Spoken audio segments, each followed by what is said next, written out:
ओम नमो आजे सर्वांना सर्वांचा आजचा दिवस छान जावा हीच कानिपनाथ बाबांची प्रार्थना करते आणि आजच्या व्हिडिओला सुरुवात करते। तर आज आहे घटस्थापना आणि घटस्थापनेला मी बघा इथे रानातून काळी माती आणली होती आणि इथे घरातले थोडंसं कडधान्य पण घेतलं होतं आणि धान्य पण घेतलं तर गहू आणि 5 धान्य पण घेतले होते।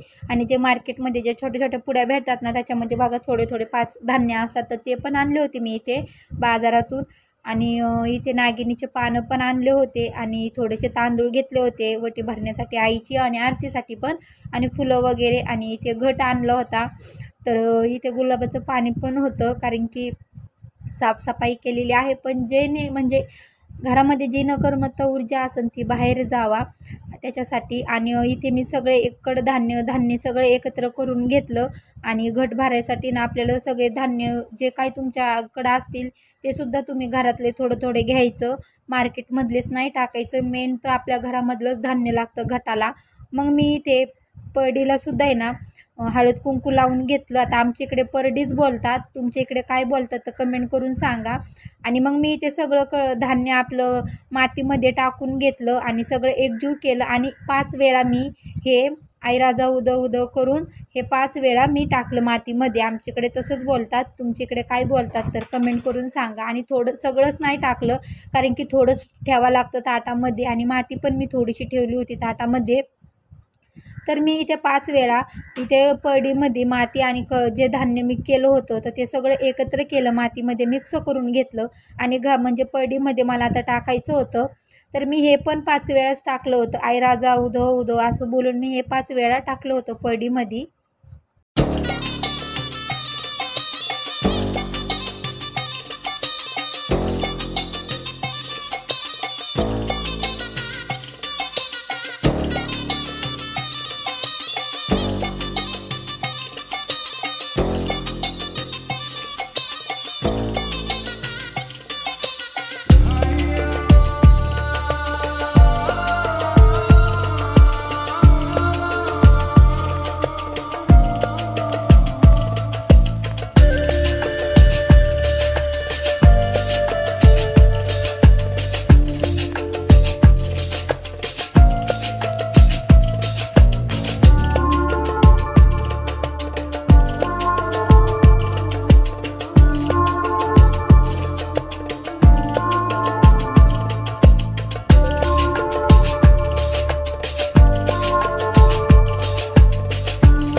तर परडीमध्ये धान्य आणि आपली माती मी 5 वेळा आई राजा उदो उदो बोलून टाकली होती आणि त्या घटाला पण हळद कुंकू लावून घेतलं। घट वगैरे आधी स्वच्छ धुवून घेतले होते आणि मगच इथे पूजा केली। घटाला पण इथे 5 वेळा मी हळदी कुंकू लावलं आणि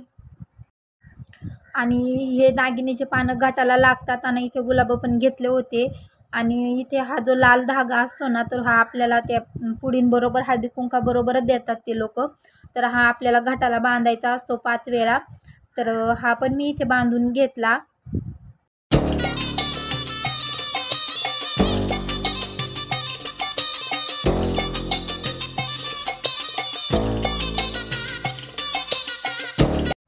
तर आजचा पहिला रंग होता पांढरा आणि मी ते पांढऱ्या कलरची पण साडी घातली होती आणि पहिली माळ होती ती नागिनीच्या पानाची, ती 9 माळ म्हणजे 9 पानाची ते मी नागिनीच्या पानाची आईला माळ बनवत होते। माळ वापरताना कधीही आपल्याला सुईचा वापर करायचा नाही आहे, आपल्याला बिना सुईची माळ करावा लागते, फक्त 2 गाठणी मारावे इतक्याच माळ करायची असते। तर तुम्ही बघू शकता मी इथे कुठेही सुईचा वापर केलेला नाही आहे। तुम्ही पण कुठेही माळ करताना सुईचा वापर करू नका, शक्यतो तुम्ही आपलं 1 गाठणीची माळ करू शकता। आणि इथे फायनली माझी 9 पानाची नागिनीच्या पानाची माळ तयार होती।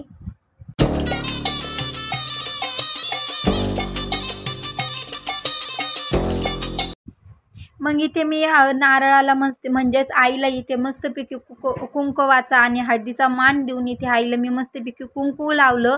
आणि आमच्या इकडे तर शक्यतो काही भागामध्ये घाटावर नारळ कुणी ठेवत नाही, काही भागात ठेवतात. तर तुमच्याकडे ठेवतात का नाही ठेवतात ते कमेंट करून सांगा. शक्यतो सगळ्याकडेच ठेवतात, पण आमच्याकडे शक्यतो काही लोक ठेवत नाही, पण मी ठेवते.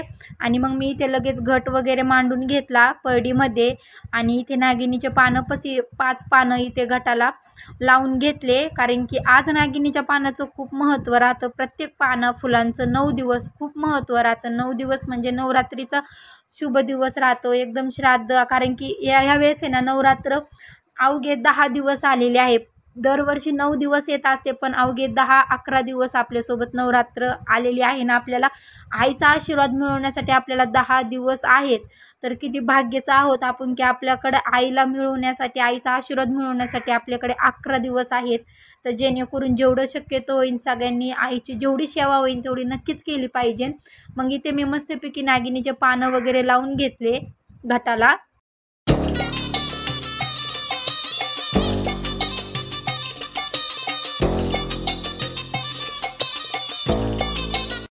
तर मग इथे मी घटाला पाणी पण घातलं आणि थोडंसं धनाला होतं ते सुद्धा इथे पाणी घातलं.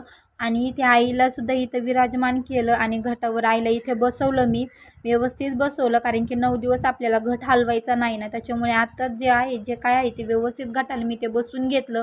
आणि आईच्या घटाला सुद्धा पाणी घातलं आणि धनाला सुद्धा पाणी घातलं.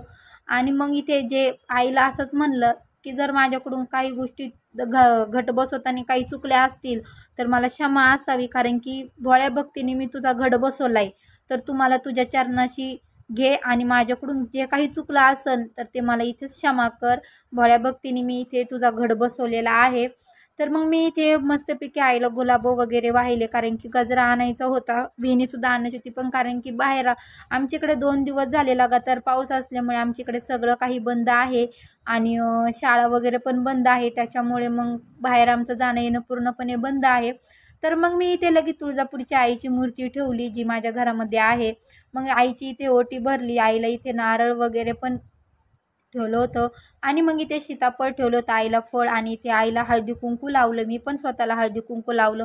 मग इथे माझ्या घरच्या लक्ष्मीला सुद्धा लावलं हळदी कुंकू, माझ्या दिदीला सुद्धा हळदी कुंकू लावलं. आणि मग त्यानंतर मी इथे लगेच नागिनीच्या पानाची सुद्धा इथे 9 पानाची माळ सुद्धा आईला अर्पण केली. आईला इथे नागिनीच्या पानाची माळ मी इथे घातली. आणि मग त्याच्यानंतर तुम्ही बघू शकता असा माझा घट साधा सिंपल मी जो की घरी बसवला होता आईचा. आणि काही चुकलं असेल तर तुम्ही पण कमेंट करून नक्की सांगा. आणि मी दरवर्षी असाच घट बसवते. आमच्याकडे परडीमध्येच बसवतात, कुणी पंतरवाडीमध्ये पण बसवतात. तर आमच्याकडे असं परडीमध्ये बसवतात. तर तुम्ही जे कुणी चॅनलवर नवीन असेल तर नक्की चॅनलला सबस्क्राईब करा आणि बेल आयकॉनला प्रेस करायला विसरू नका. जेव्हा कधी मी नवीन व्हिडिओ अपलोड करेल तुम्ही तुमच्या वेळेमध्ये तो व्हिडिओ बघू शकता आणि एकही व्हिडिओ मिस करणार नाही. तर इथे मी सर्व छानशी अशी पूजा वगैरे करून घेतली. बाबांना सुद्धा इथे फूल वगैरे अर्पण केलं होतं. आता मी सगळं घट वगैरे बसवल्याच्या नंतर इथे आम्हाला आरती करायची होती. तर इथे घट वगैरे बसवल्याच्या नंतर आईला थोडासा नैवेद्य दाखवलं फराळाचा. मग इथे आरती पण करून घेतली आणि आम्ही सर्वांनी एकत्र मिळून इथे आरती पण केली आणि आईला इथे आरती पण दाखवली. आणि घरामध्ये आरती केल्याच्या नंतर घट बसवल्याच्या नंतर इतकं छान वातावरण झालं होतं, इतकं छान घरामध्ये प्रसन्न वातावरण निर्माण झालं होतं.